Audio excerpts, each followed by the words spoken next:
Praised be Jesus and Mary. Now and forever.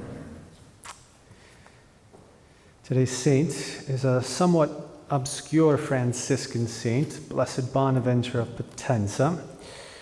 And here I was going to read his biography, but it disappeared.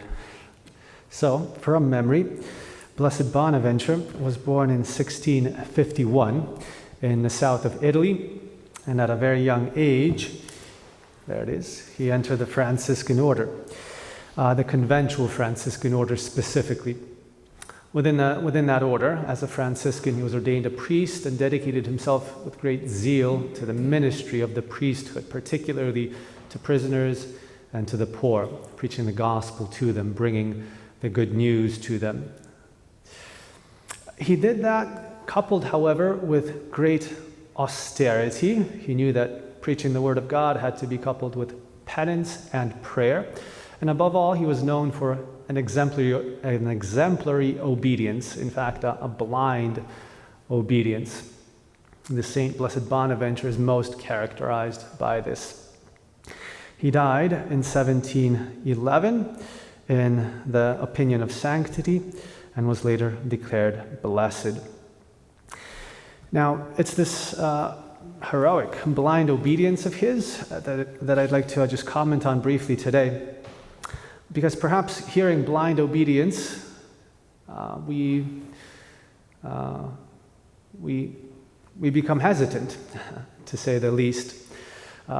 In the current context in which we have witnessed in the church abuse of power, the idea of blind obedience makes us worried, perhaps.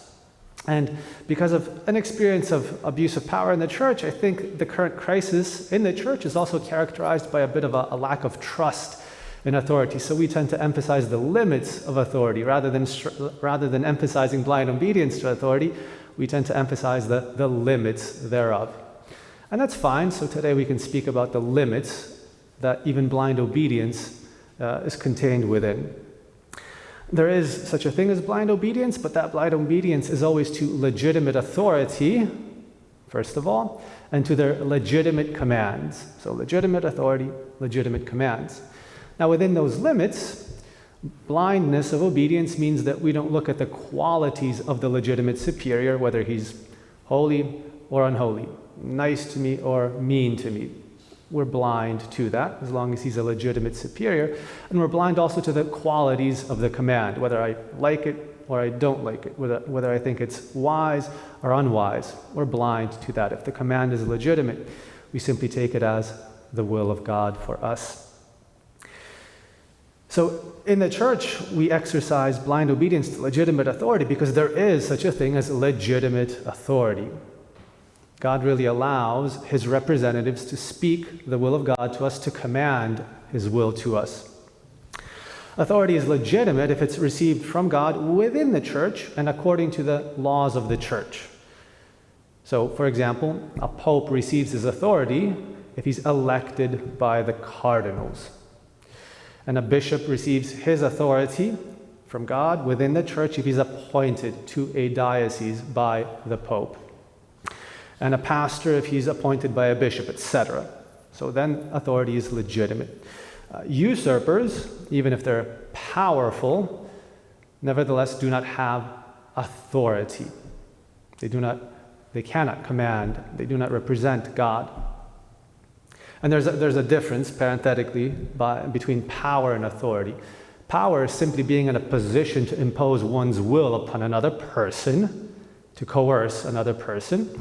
Whereas authority is being in a position to actually command someone to do the will of God for them by issuing an order that binds them in conscience. That's authority.